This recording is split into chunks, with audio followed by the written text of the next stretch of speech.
handle security, but they ensure that the traffic is following normal. There is no kind of what do you say blockage in any of the network devices, and there is totally complete normal traffic that is going out between different organizations. That different teams in the organization are able to connect to internet or connect with each other via internet. So that is something one of the objective of the network team. But as ourselves, we need to kind of protect those network devices, as you guys mentioned, so that those, let's say there was an attack on the router. So we need to kind of figure out, okay, what that attack was, why that attack happened. Was it because attacker exploited certain vulnerability in that router? Okay, so we need to figure out, and we need to collaboratively work along with the network team and kind of uh, ensure that the network is fine. So you guys actually gave the right answer. So these are the things that normally we are trying to protect.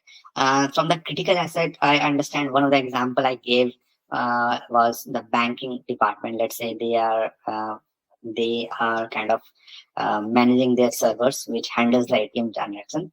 So there was one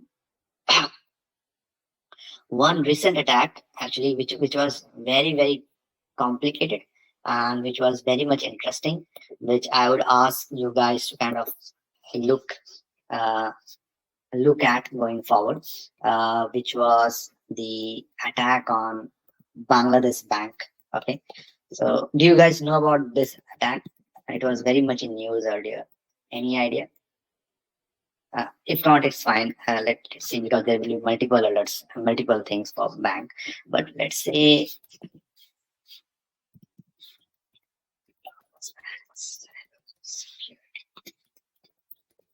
so. There's a very famous attack. Okay, which was somewhere around. Oh yeah, so this was the one. So I'll say, kind of have a look at this Bangladesh bank heist, which was very much in news. So what happened? I'll just kind of give a quick introduction, like what happened over here and why I was telling that we need to be really good at kind of analyzing any alert. And there is no, and this is the only team in the company, the SOC team, the incident response team of the SOC, that we can never fail. And this is something was really thing to understand from this Bangladesh bank heist.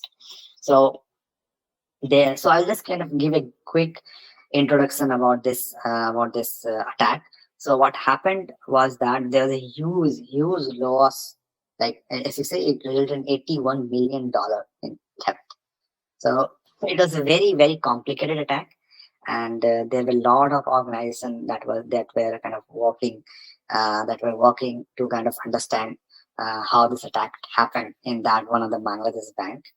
And let me see if I can kind of give a quick kind of understanding about what this attack was. So thing was that, let's say this is one of the server of the Bangladesh bank, which was handling the ATM transaction.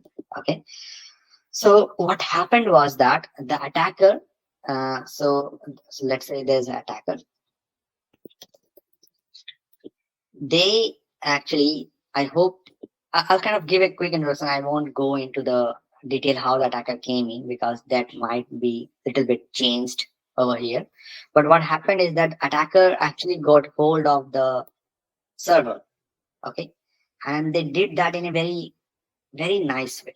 Okay, what they were doing is that they implemented a certain kind of, they ran a code on that server, bank ATM server. And let's say what that bank ATM server used to do is that once that code was running, let's say you made a transaction, you are making a transaction, and you have, let's say 500 rupees in one of your account, and let's say you are trying to take 1,000 rupees from the ATM, let's say. So what the bank server will tell you, that you don't have the enough money. You have 500 rupees, you can't get the 1,000 rupees from the ATM. But what the attacker were able to do is that they were able to kind of run their code in the server, okay, which was fully undetectable. Okay, it was, that code was not making any communication to the outside network. But what that code was doing is that, so this server, let's say, uh, you, so you as a normal employee, as a normal person, one of your account has certain money, let's say 500, and you are trying to fetch 1,000 rupees. You get you kind of uh, get an alert from the bank that it's not possible. Okay, and so there's something happening. So what happened? That code that attacker was having. So obviously there will be some if else statement running over here. So the code that will be running in the server is that it will check your account balance. If the requested amount is more, it will say no. So, okay. But what the attacker was able to do is that they were able to control that if else. So what will happen is that exactly at a time, let's say 2 p.m. of the time, whatever transaction the attacker made from few accounts, even though there was no money in that account, they were able to kind of control the if else logic of the server. So even where the if should say no, it will return true. And what would happen is that the server will say, okay, you have the money, take this out. And using this logic, what happened was that because they were able to control the if else logic of the server, they were able to siphon almost, I saw, $81 million from that bank, and the bank were having no idea what's happening because there is no traffic going outside. It's just that the attacker were able to kind of access the if else logic. They were able to kind of have a hook on that function which was performing that logic, that simple logic, and they were able to change that if else from true to from false to true. Okay, and they were able to kind of deduct multiple amounts. So that thing got detected at a later stage from the audit, and there were few employees of that bank who were also suspected to be involved. And what happened is that the money actually went out to different account based on a different geography of the world. Okay, let's say Australia, Philippines, and other details. And in the Philippines, the Bangladesh security team, were able to kind of get most of the money back because the Bangladesh were having some tie up, let's say with Australia. They were able to get the most of the money back, but at that time they were not having those law in place with the Philippines country, and that's where the Philippines government were not able to return that amount because there were no law in place that Philippines need to return that amount. They need to kind of catch the attacker. And the attacker were knowing about this law, that there's no tie-up between Philippines and Bangladesh, and they were able to spend off $81 million from the Bangladesh bank.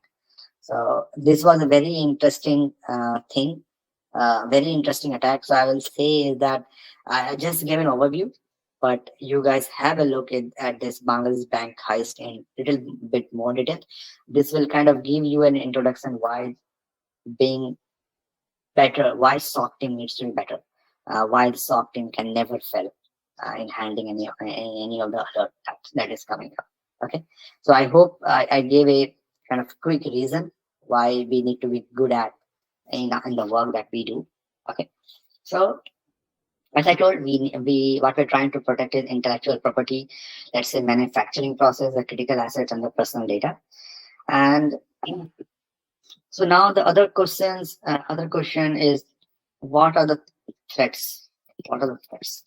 So the threats, from where we can see that. Okay, so the attack can be coming to our organization, to or any country, from government funded attackers. Okay, let's say one of them, uh, let's say the few of the top countries that is always in news is like China, Russia. It is suspected that, let's say, the hacking organization over there are kind of well funded by the government, and not just funded, they're also protected by the government. So if, let's say, US get caught hold of certain hacking organization from Russia, the Russian government would kind of then protect going forward, protect those guys. So it's obviously doesn't come in news, and it's always in both the part, not just from US to Russia, it's also from Russia to US. So attack will also be kind of coming from US to Russia. Okay, so those are the most sophisticated attacks that anyone can see. There are certain cases that you can go for.